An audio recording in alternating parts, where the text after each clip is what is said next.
ఏది అయినా ఆచి చికెన్ మసాలా. తెలంగాణలో మరో కొత్త పార్టీ ఆవిర్భవించబోతుంది.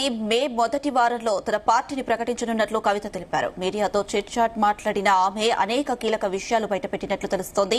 పార్టీ పేరుతో తెలంగాణలో ఉంటుందని స్పష్టం చేశారు. ఇక ఎన్నికల్లో పోటీ చేస్తారని మొదటి చాయిస్ మాజీ మంత్రి హరీష్ రావు నియోజకవర్గం సిద్దిపేటేనని తెలిపారు. రెండో చాయిస్ బోధాన్ ఉండనుందని చిట్ చాట్ లో తెలిపినట్లు తెలుస్తుంది. దీంతో ఇక నేరుగా హరీష్ రావుతో ఢీ కొనబోతున్నట్లు చెప్పకనే చెప్పారు కవిత.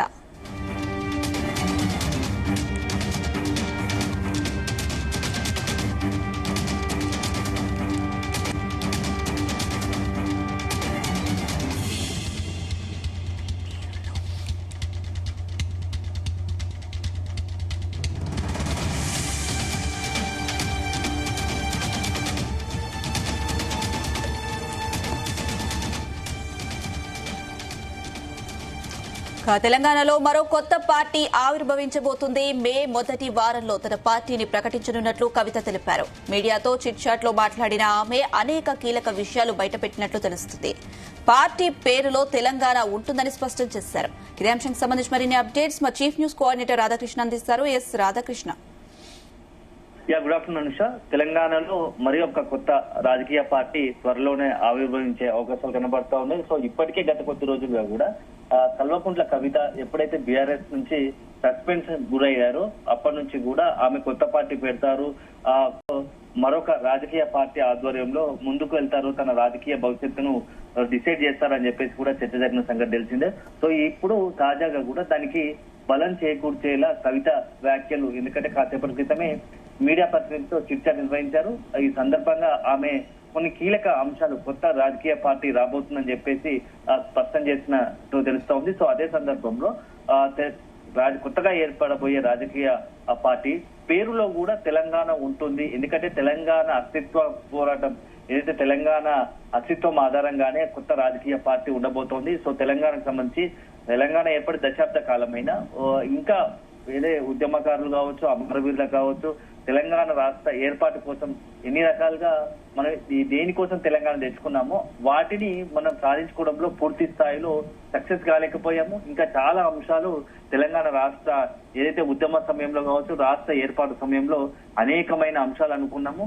ఆ ఎజెండా ప్రిపేర్ చేసుకున్న తెలంగాణ వచ్చిన ఇంకా వాటి అంశాలు నెరవేర్చలేదు. కాబట్టి సో భవిష్యత్తులో కొత్తగా ఏర్పడబోయే రాజకీయ పార్టీ ఆధ్వర్యంలో ఈ యొక్క ఎజెండాను ఎత్తుకుని తెలంగాణలో ప్రజల వద్దకు వెళ్లాలని కవిత భావిస్తున్నట్టుగా తెలుస్తోంది. సో దాంట్లో భాగంగానే మే ఫస్ట్ వీక్ లో, ఎందుకంటే దాదాపుగా సంవత్సరం గత మే 2025 మేలో చేసినటువంటి వ్యాఖ్యల కారణంగానే మొత్తంగా కూడా ఆ మే ఏదైతే కార్మిక దినోత్సవం ఉందో మే ఫస్ట్ రోజు కవిత చేసిన వ్యాఖ్యలే ఇప్పుడు కవిత బయటకు రావడానికి కారణాలుగా మనం భావించాల్సి ఉంటుంది. ఎప్పుడైతే మే ఫస్ట్ రోజు కార్మిక దినోత్సవం రోజు జాగృతి ఆధ్వర్యంలో మాట్లాడిన సందర్భంలో ఆమె చేసిన వ్యాఖ్యలే బీఆర్ఎస్ పార్టీకి ఆమెకు మధ్య గ్యాప్ ఉందనేది ఒకటి స్పష్టమైంది. ఎందుకంటే ఆ రోజే ఆ తలసరి ఆదాయం గురించి మాట్లాడింది. తెలంగాణ వచ్చి దశాబ్ద కాలమైన ఇంకా ఎవరైతే రైతులు ఉన్నారో, భూమి లేని నిరుపేదలు ఉన్నారో వారికి న్యాయం జరగలేదు. అదే సందర్భంలో తలసరి ఆదాయం విషయంలో చాలా వ్యత్యాసం ఉంది. పక్కనే ఉన్నటువంటి హైదరాబాద్ రంగారెడ్డి జిల్లాలో తలసరి ఆదాయం ఒకలాగా ఉంటే మరి 10 కిలోమీటర్ల పక్కన లేనటువంటి వికారాబాద్ లో తలసరి ఆదాయం మరోలాగా ఉంది. సో ఈ వ్యత్యాసం ఎందుకు, ఇంకా దశాబ్ద కాలమైన తెలంగాణ వచ్చి దశాబ్ద కాలమైన ఈ వ్యత్యాసం ఎందుకు వచ్చింది అంటే మొత్తం రాష్ట్ర వ్యాప్తంగా ఒకే తెలంగాణ అంతటా కూడా అభివృద్ధి ఒకలాగా జరగడం లేదు. అదే సందర్భంలో ఇప్పటికీ ఇంకా సరే పెట్టుబడి రైతు బంధు సాయం ఇస్తున్నా సరే గానీ ఇంకా భూములు లేని నిరుపేద రైతులు ఉండడం ఎంతవరకు సమంజమో ప్రశ్నించాలి అని చెప్పేసి ఏకంగా ఆ బీఆర్ఎస్ పార్టీని, ఎందుకంటే 10 సంవత్సరాల పాటు అధికారంలో బీఆర్ఎస్ పార్టీ కాబట్టి బీఆర్ఎస్ ను ప్రశ్నించినట్టుగా ఆమె వ్యాఖ్యలు ఉండేవి. సో అప్పటి నుంచి కూడా వరుసపెట్టి బీఆర్ఎస్ కు ఆ కవితకు మధ్య గ్యాప్ ఏర్పడడం, ఆ తర్వాతనే నెక్స్ట్ లేఖ రాయడం కేసీఆర్ లేఖ రాసిన తర్వాత తర్వాత జరిగిన పరిణామాలన్నీ కూడా మనకు తెలిసిందే. సో ఇలాంటి క్రమంలో సంవత్సరం సేమ్ మే ఫస్ట్ తర్వాత ఏదైతే జరిగిందో 2020 మరి 2026 మేలో కొత్త పార్టీ ఏర్పాటుకు అంకురార్పణ జరిగే అవకాశాలు కనబడుతున్నాయి. సో కవిత చెప్పే విషయం ప్రకారం చూస్తూ ఉంటే మే ఫస్ట్ వీక్ లో మొదటి వారంలో కొత్త పార్టీ తెలంగాణ పేరుతోనే తన పార్టీలో ఎట్లాగో జాగృతి ఉంది కాబట్టి తెలంగాణ జాగృతి, ఎందుకంటే జాగృతి అంటే చైతన్యపరచడం, ఉత్తేజపరచడం, అందరినీ కూడా ఇక్కడ తెలంగాణ ప్రజలను అనే ఒక ఒక భావన కలిగేలా తెలంగాణ జాగృతి అనే పార్టీ పేరు ఉండే అవకాశాలు కూడా కనబడుతున్నాయని చెప్పేసి మనకు అందుతున్న సమాచారం. సో అల్టిమేట్ గా కొత్త రాజకీయ వేదికను ఏర్పాటు చేసి ఇక నుంచి తాను కూడా ఒక రాజకీయ పార్టీ లాగా మొన్నటి వరకు బీఆర్ఎస్ లో పనిచేశాం. సో బీఆర్ఎస్ లో తను అనుకున్నటువంటి చాలా అంశాలను అక్కడ ఉన్నటువంటి అధిష్టానం పట్టించుకోలేదు. సో అదే సందర్భంలో నేను ఏదైతే ప్రశ్నలు లేవనెత్తున్నానో అది నచ్చకే నన్ను బీఆర్ఎస్ అధిష్టానం నన్ను పక్కన పెట్టింది, నన్ను పార్టీ నుంచి బయటకు పంపించేసిందని చెప్పేసి కూడా కవిత చెప్పిన పరిస్థితి. సో ఈ నేపథ్యంలో మే మొదటి వారంలో కవిత ఆధ్వర్యంలో కొత్త రాజకీయ పార్టీ పురుడు పోసుకోబోతున్నట్టుగా తెలుస్తుంది. సో యాదృచ్ఛికంగా ఏప్రిల్ 27 బీఆర్ఎస్ పార్టీ అంటే తెలంగాణ రాష్ట్ర సమితి తెలంగాణ 2001లో ఏర్పడింది. ఇప్పుడు దాని సందర్భంలో దాని దగ్గరలోనే మేలో కొత్తగా కవిత ఆధ్వర్యంలో మరొక రాజకీయ శక్తి రాబోతుండడంతో సో మొత్తంగా కూడా తెలంగాణ రాష్ట్ర రాజకీయాల్లో కొంత పొలిటికల్ గా కొంత హాట్ గా చర్చ జరిగే అవకాశం ఉంది. ఎందుకంటే కవిత కొత్త పార్టీ పెడితే ఎవరెవరు జాయిన్ అవుతారు, సో కొత్త పార్టీలో ఎవరిది క్రియాశీలక పాత్ర కాబోతోంది. ఎందుకంటే ఇటీవల కాలంలో చూస్తాం, మొన్న 12వ తేదీన కూడా ఉద్యమకారులు అమరవీరుల పేరుతో ఒక పెద్ద ఎత్తున సభ నిర్వహించింది. సో అనేక అంశాలను ప్రస్తావించింది. సో గతంలో ఎవరైతే బీఆర్ఎస్ లో ఉండి కొంత ఉద్యమంలో యాక్టివ్ గా ఉండి బీఆర్ఎస్ కు దూరంగా ఉంటాం అందరినీ కూడా కలుపుకొని పోవాలని కవిత భావిస్తున్నట్టుగా తెలుస్తోంది. సో ఇదే సందర్భంలో మాటికి ఈ మధ్య కాలంలో ఒకవైపు హరీష్ రావు టార్గెట్ చేస్తుంది, మరోవైపు కేటీఆర్ బీటీ బ్యాచ్ అంతా కూడా కేటీఆర్ చుట్టూ ఉంది. అంటే బంగారు తెలంగాణ ఉద్యమంలో ఎవరైతే కష్టపడ్డారో, ఉద్యమంలో చాలా క్రియాశీలకంగా ఉన్నారో, ప్రత్యేక రాష్ట్ర సాధన కోసం పోరాడి ఉన్నారో వాళ్ళందరికీ కూడా బీఆర్ఎస్ పార్టీలో సరైన అవకాశాలు దక్కడం లేదు, సరైన గుర్తింపు లేదు అనేది కవిత ఉద్దేశం. దాన్ని పట్టుకొని పదే చెప్తూ వస్తుంది. అంటే కవిత భవిష్యత్తులో కొత్త రాజకీయ పార్టీ పెడితే కూడా ఇందులో ఉన్నటువంటి బీఆర్ఎస్ లో ఉన్నటువంటి ఎవరైతే మొదటి నుంచి ఉన్నటువంటి ఉద్యమకారులు ఉన్నారో వాళ్ళందరినీ కూడా కవిత తన కొత్తగా పెట్టబోయే పార్టీలోకి ఆహ్వానించాలి, అవసరమైతే తీసుకోవాలని భావిస్తున్నట్టుగా తెలుస్తోంది. సో మొత్తంగా కూడా కవిత పెట్టబోయే పార్టీ ఎలా ఉంటుందో అనేది మనం భవిష్యత్తులోనే వేచి చూడాల్సి ఉంటుంది. ఎందుకంటే రాజకీయ పార్టీ పెట్టడం ఆషామాషి వ్యవహారం కాదు. కొత్త రాజకీయ పార్టీ పెట్టిన తర్వాత దాన్ని నిర్వహించడం, ప్రజల్లోకి ఒక ఎజెండా ఎత్తుకొని ముందుకెళ్ళాలి. ఎత్తుకునే ఎజెండా ప్రజలకు అనుగుణంగా ఉంటేనే కొత్త రాజకీయ పార్టీ భవిష్యత్తులో ముందుకు నడిచే అవకాశం ఉంటుంది. సో ఎందుకంటే ఈ మధ్య కాలంలో మొత్తంగా కూడా ఉమ్మడి రాష్ట్రంలో నుండి అనేక కొత్త రాజకీయ వేదికలు, రాజకీయ పార్టీలు ఏర్పడ్డాయి. ఎందుకంటే మనం చాలా చూసాము, చిరంజీవి లాంటి మొత్తంగా కూడా తెలుగు రాష్ట్రాల్లో అత్యధికంగా సినిమా గ్లామర్ అభిమానం ఉన్నటువంటి చిరంజీవి కూడా రాజకీయ పార్టీ పెట్టి విఫలమై తిరిగి చివరాఖరకు కాంగ్రెస్ లో మెర్జ్ చేయాల్సిన పరిస్థితి వచ్చింది. సో అట్లా కాకుండా ఇంకా చాలా మంది దేవేందర్ గౌడ్ లాంటి వాళ్ళు కావచ్చు, ఆళ్ల నరేంద్ర, విజయశాంతి లాంటి ఎంతో మంది కూడా తమకంటూ కొత్త రాజకీయ వేదికను ఏర్పాటు చేసుకొని వాటిని నడపలేక ఒక దశలో తిరిగి ఒక రాజకీయ పార్టీని ఇతర పార్టీలో కలిపేసుకున్న పరిస్థితి కనబడుతుంది. సో మరి కవిత భవిష్యత్తులో ఎట్లా నడుచుకుంటుంది, అది పెట్టే రాజకీయ పార్టీ ఏమైనా సక్సెస్ అవుతుంది, కొత్తగా రాజకీయ పార్టీలో ఎవరెవరు చేరుతారు, ఆ రాజకీయ పార్టీ ఎజెండా ఎలా ఉండబోతుంది అనేది కూడా మనకు కొద్దిగా వేచి చూడాల్సి ఉంది. సో ఈ చిట్చాట్ లో మాత్రం అత్యంత కీలకమైన అంశం అయితే కొత్త రాజకీయ పార్టీ ఏర్పాటును ధృవీకరించింది, స్పష్టం చేసింది. ఇక మరొక చాలా ఆసక్తికర అంశం, మొదటి నుంచి కూడా ఈ మధ్య కాలంలో బీఆర్ఎస్ సంబంధించి కీలక నేత, ట్రబుల్ షూటర్, అదేవిధంగా మాజీ మంత్రి, సిద్దిపేటకు సంబంధించి ఎమ్మెల్యేగా ఉన్నటువంటి హరీష్ రావును టార్గెట్ చేసుకొని కవిత అనేక సందర్భాల్లో అనేక ఆరోపణలు, విమర్శలు చేసిన పరిస్థితుంది. ఇప్పుడు మరొకసారి కూడా తను కొత్తగా రాజకీయ పార్టీ పెట్టి తాను సిద్దిపేట నుంచి పోటీ చేస్తున్నట్టుగా కూడా ప్రకటించారు. అయితే సిద్దిపేట లేదంటే బోధన్, సిద్దిపేట నుంచి ఎందుకు అనడానికి చాలా కారణాలు ఉన్నాయి. ఎందుకంటే గతంలో బీఆర్ఎస్ అధినేతగా ఉన్నటువంటి కేసీఆర్ టీడీపీలో నుంచి కూడా సిద్దిపేటనే నియోజకవర్గంగా భావిస్తున్నారు. సో సిద్దిపేట నుంచే పోటీ చేశారు. సో సిద్దిపేట వన్స్ అక్కడి నుంచి సిద్దిపేట నుంచి పక్కకు వచ్చాక హరీష్ రావు కేసీఆర్ నియోజకవర్గంలో హరీష్ రావు పాగా వేశారు. సో అలాంటి హరీష్ రావు బీఆర్ఎస్ తరఫున టీఆర్ఎస్ కంటిన్యూగా గెలుస్తూ వచ్చిన పరిస్థితి నేపథ్యంలో ఇప్పుడు ఆ కవిత అట్లాంటి సిద్దిపేటలోనే బీఆర్ఎస్ కంచుకోట, ఒక రకంగా బీఆర్ఎస్ పార్టీ తెలంగాణ రాష్ట్ర సమితి పార్టీ ఏర్పాటుకు అత్యంత కీలకంగా మారినటువంటి సిద్దిపేట జిల్లా, ఆ సిద్దిపేట నియోజకవర్గం నుంచే ఇప్పుడు కవిత పోటీ చేస్తానడం కూడా కొంత రాష్ట్ర వ్యాప్తంగా ఆసక్తికర చర్చ జరుగుతా ఉంది. హరీష్ ను టార్గెట్ చేసుకుని కవిత ఆ రంగంలోకి దిగబోతోందా, కొత్త రాజకీయ ఎజెండాతో ముందుకు వెళ్తుందా, నిజంగానే కవిత సిద్దిపేట నియోజకవర్గంలో పోటీ చేస్తే ఎలాంటి పరిస్థితులు ఉంటాయి, ఎందుకంటే ఎప్పుడైతే గత కొద్ది నెలలుగా కూడా సిద్దిపేటకు బతుకమ్మ సందర్భంతో పాటుగా ఇతరత్ర కొన్ని పర్యటనకు వెళ్తున్న క్రమంలో కూడా సిద్దిపేటలో కొంత హడావిడి చేసిన పరిస్థితి ఉంది కవిత.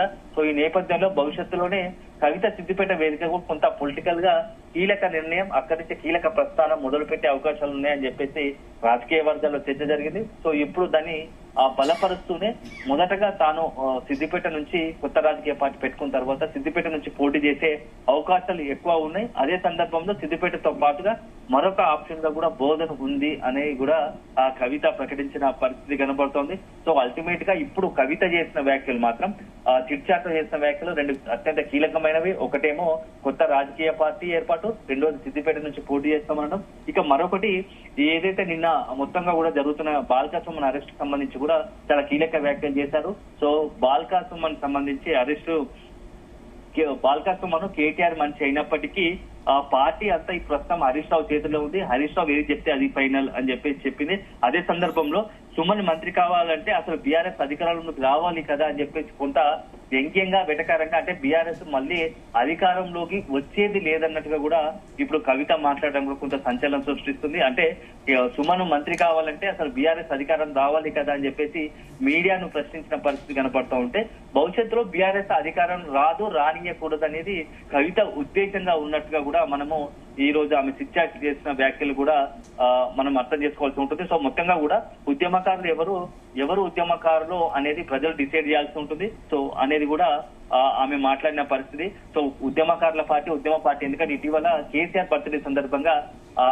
కేటీఆర్ చేసిన వ్యాఖ్యలు తెలంగాణ భవన్ లో జాతిపిత ఉద్యమకారులు అని చెప్పేసి పదే మాట్లాడిన నేపథ్యంలో కేటీఆర్ కు కౌంటర్ గా కవిత ఆ విషయాన్ని ఎవరు ఉద్యమకారులు అనేది డిసైడ్ చేయాల్సింది ఎవరు ఉద్యమకారులు ప్రజలు అని చెప్పేసి కూడా చెప్పిన పరిస్థితి కనబడతాం చూస్తూ ఉంటే ఓవరాల్ గా మొత్తం కూడా ఇప్పుడున్న పరిస్థితుల్లో ఆ కవిత వ్యాఖ్యలు చాలా ఆసక్తికరంగా సంచలనంగా మారాయని చెప్పవచ్చు. సో అల్టిమేట్ గా చాలా అంశాలను ఇస్తూ ఇక భవిష్యత్తులో కవిత చేసే ప్రతి అడుగు కూడా మొత్తంగా కూడా బీఆర్ఎస్ టార్గెట్ గానే బీఆర్ఎస్ కొంత అంటే ఒకవైపు అధికార పార్టీ కాంగ్రెస్ పార్టీని విమర్శిస్తూనే మరొక వైపు బీఆర్ఎస్ కూడా ప్రతి సందర్భం వచ్చినప్పుడల్లా బీఆర్ఎస్ టార్గెట్ గానే ఆమె విమర్శలు ఆరోపణలు ఉంటున్నాయి. సో మొత్తంగా కూడా ఇంకొక 30 సంవత్సరాలు ఇంకా అంటే 3 దశాబ్దాల పాటు పాలిటిక్స్ లో రాజకీయాల్లో ఉండాలనుకుంటున్నాను కాబట్టి సో మొత్తంగా కూడా ఈ యొక్క రాజకీయాల్లో 30 సంవత్సరాల పాటు రాజకీయాలు ఉండాలనుకుంటున్నాను కాబట్టి ఖచ్చితంగా ఏదో ఒక దశలో నేను ఉన్నత పదవిని సాధిస్తాను, ఆ రకంగా నా రాజకీయ పార్టీని రాజకీయ భవిష్యత్తును తీర్చిదిద్దుకుంటానని చెప్పేసి కూడా ఆ కవిత చెప్పిన పరిస్థితి కనబడుతుంది. సో మొత్తంగా కూడా కవిత వ్యాఖ్యలు ఇప్పుడు చాలా తెలంగాణ రాష్ట్ర రాజకీయాలు హాట్ గా మారుతున్నాయి. సో పాలిటిక్స్ లో జెండర్ పనికిరాదు, మొత్తంగా కూడా ఎవరైనా సరే డెప్త్ పార్టీ నడపడంలో కావచ్చు లీడర్షిప్ క్వాలిటీస్ ఉండాలి. తాను ఒక మోడీ ఒక కేసీఆర్ లాగా ఆ లీడర్షిప్ చేస్తానని చెప్పేసి కూడా మరొకసారి కేసీఆర్ ను ఉద్దేశించి చెప్పిన పరిస్థితుంది. మోడీ అంటే కేసీఆర్ ఇద్దరు కూడా ఒక పర్ఫెక్ట్ లీడర్షిప్ ఇద్దరు కూడా ఒక ప్రత్యక్ష ఉదాహరణలు అని చెప్పేసి కూడా కవిత ఒప్పుకున్న పరిస్థితి కనబడుతోంది. సో భవిష్యత్తులో తన కొత్త రాజకీయ పార్టీలో మహిళలను ఎంకరేజ్ చేస్తాను అని చెప్పేసి కూడా ఆ కవిత చెప్పిన పరిస్థితి కనబడుతోంది. దీంతో పాటుగా ఇటీవల ఆ షర్మిలను ఏపీలో కాకుండా తెలంగాణలో పార్టీ చిన్న ఉదంతం కూడా చర్చకు వచ్చింది. ఎందుకంటే మీరు మరో షర్మిల కాబోతున్నారు అని చెప్పేసి చాలా ప్రచారం జరుగుతుందని చెప్పేసి మీడియా ప్రశ్నించిన సందర్భంలో చిట్చాట్ లో భాగంగానే ఆమె మాట్లాడుతూ షర్మిల ఏపీలో కాకుండా తెలంగాణలో పార్టీ పెట్టడమే తప్పు నిర్ణయం, ఆ నిర్ణయం కారణంగానే ఇప్పుడు షర్మిల ఇలాంటి పరిస్థితి ఎదుర్కొంటుంది అని చెప్పేసి కూడా ఆ కవిత చెప్పిన పరిస్థితి కనబడుతుంది. సో అల్టిమేట్ గా అన్ని అయిపోయిన తర్వాత చివరగా చాలా అత్యంత కీలకమైనది, ఎందుకంటే రీసెంట్ గా కేసీఆర్ బర్త్డే సందర్భంలో ఆమె చేసిన ట్వీట్ పైన కూడా రకరకాల రాజకీయంగా పెద్ద ఎత్తున చర్చ జరిగిన నేపథ్యంలో ఆమె దాన్ని సమర్థించుకునే విధంగా కూడా మాట్లాడింది. సో నేను కేసీఆర్ కు అత్యంత గౌరవప్రదంగానే నేను మాట్లాడాను అని చెప్పేసి కూడా కవిత తన ట్వీట్ సంబంధించి సమర్థించుకున్న పరిస్థితి కనపడుతుంది. సో భవిష్యత్తులో ఇప్పుడు కవిత మాట్లాడిన దాని సందర్భంగా ఇటు పొలిటికల్ పార్టీల రియాక్షన్ ఎలా ఉంటుంది, ముఖ్యంగా బీఆర్ఎస్ ఎలా రియాక్ట్ అవుతుంది అనేది, ఎందుకంటే కొత్త పార్టీ ఏర్పాటు ఒకటి, అదే సందర్భంలో సిద్దిపేట నుంచి బోధన్ నుంచి కవిత పోటీ చేస్తాననడం చూస్తూ ఉంటే దీనిపైన బీఆర్ఎస్ పార్టీ ఎలా రియాక్ట్ అవుతుంది అనేది మాత్రం మనం వేచి చూడాల్సి ఉంటుంది. Right Radhakrishna, thank you.